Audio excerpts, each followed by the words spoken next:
Ilhan Omar. Ilhan Omar. Ilhan Omar.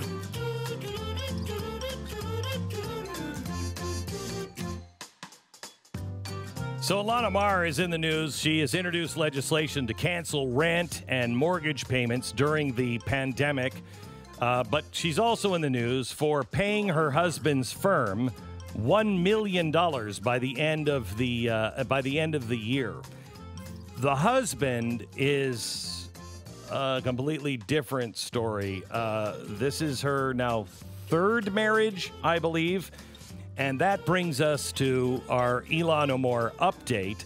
David Steinberg called me a few months ago and said that he had some disturbing encounters that he was worried about. And I said, best place to be is in the spotlight with all of this. So he's doubled down and started writing pieces for TheBlaze that we're publishing. The first one has already come out on TheBlaze. His tweet is, if the media bearing news on Tara Reid, FISA footnotes, Mike Flynn is Orwellian, then they're in Mel Brooks territory with Ilhan Omar. The latest on her felony spree is hard to ignore, but they do. You can read this story now on TheBlaze. He says she's committed a felony, and it's provable 3 times. We have David on with us now to take us through the first part of the story. Hi, David. How are you? I'm doing well, Glenn. How are you? I'm good. I'm glad to hear that you're healthy and that you're not flinching or shying away from the truth on this Ilhan Omar, although you must feel completely alone, David. Well, I wouldn't say that, because the reach on Twitter has been fantastic. Within the local Minnesota community of Somali voters, if you visit, local Facebook sites, local message boards, I'm also getting tremendous support there. It's from really the Somali community. Yes. Now, as you know, one person did actually come forward, and he gave his name, the person who was the original source on this 4 years ago. And he does also run a pretty popular Facebook site, message board. He does some videos. And I'm getting wonderful support over there in public. Privately, I also have plenty of support, and I'm talking with others within the community there. It just, you really nailed it by comparing this to how the media is tap dancing around the Joe Biden evidence at this point. If that seems like a farce to you, the Biden evidence, is not enough to get a warrant. Look at Ilhan Omar, and look, it's like everybody on earth has figured this out, except the entire journalism profession. Is there anybody left who does not understand this? And you lay out the case in part 1. You lay out the case of her marriage fraud that you say is now verified and provable, that she was married to her brother for a while, and it was all for money and power, and to be able to get him to go to college, et cetera, et cetera. Lay the case out and tell me the new parts where it's verified. Sure. Well, the evidence is verified. We have dozens and dozens of pieces of evidence that all point in one direction. We have 0 pieces of evidence that point in the other direction, or 0 pieces of evidence that actually defend her side of the story, the little bit that she's given to us. And the chances that all of this can be explained away by something rational, I can't come up with another explanation at this point. It certainly seems that from 2009 until 2017, Ilhan Omar married her brother, either her genetic brother or her legal sibling, to bring him to the United States for immigration fraud. They immediately enrolled in a college. It appears they illegally applied for student loan. So now we've got student loan fraud, immigration fraud, marriage fraud. We've got perhaps 8 years of tax fraud. I've got, just for starters, during the divorce, I have a file she submitted to the court. It's a 9-question form. It appears she committed perjury with 8 of her answers out of the 9. We're up to about 150 years of prison and dozens of felonies here. And we're just scratching the surface, honestly, because I don't know how many times she's illegally signed her name to her documents as her husband. This is really, it's hard to imagine the entire journalism profession is ignoring the worst string of felonies committed by a congressperson in U.S. history, but they are. And it's beyond a farce at this point. It's just been 4 years of this, and not a peep.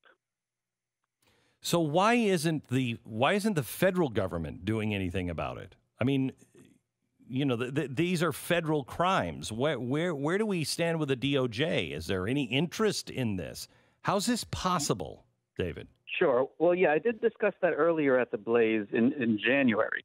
Now, I would say whatever had been going on that was stalling this with law enforcement, the situation has changed. I have been in direct contact with the FBI on this. I can tell you for a fact that the FBI, the Department of Education Inspector General, and ICE has taken a look at this. I do know there's been some progress. I do know of some movement within the state and locally. There is law enforcement movement on this. So I'm no longer criticizing their behavior. Whatever took so long for anything to get started, it certainly seems to be following the rule of law now. It certainly seems that there are people involved now who see this as an issue of a two-tier justice system. So that's been very very heartening. And she is now approaching her 3rd election since this story came up.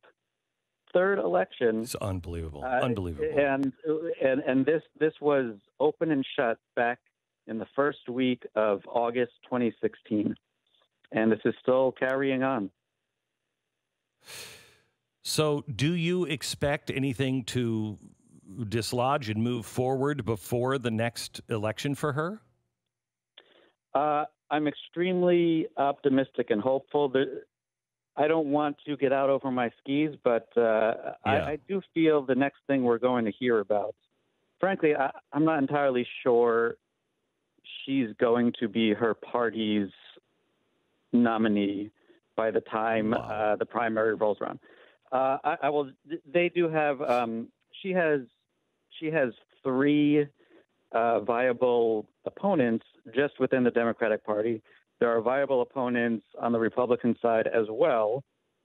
There is going to be an endorsement convention for the Democrats to see on the ballot if it says, there'll be the 4 candidates, and it would say Ilhan Omar, the Democratic candidate. I don't think she's going to get the endorsement this time, and that's coming from sources within her local Democratic Party. I think she's already does not have the delegates to make that happen. Okay, so now wait, is that happening because they are not for her, or she's just not effective now, and they'll just find somebody else corrupt to do it? Right. This isn't exactly something to be excited about because these delegate processes and endorsement processes are corrupt to the core. But right.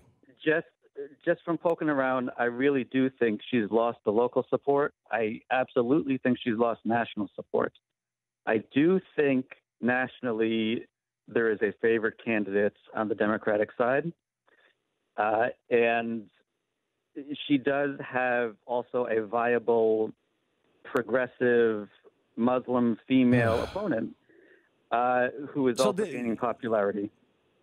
Go ahead. David, what's so frustrating about this is criminal. And if they don't press charges, they will just replace her there with somebody else or elsewhere. We have got to hold these people accountable. Just when they get caught and then they, don't get reelected, that's not enough.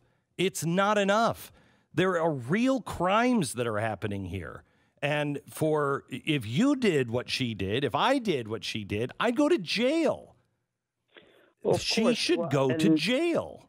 Another point I want to make is, and again, I'm hopefully going to be publishing more of this at TheBlaze in the next few weeks, but this incredible streak of felonies committed, the worst in congressional U.S. history, I'm only talking there about 2009 to 2017.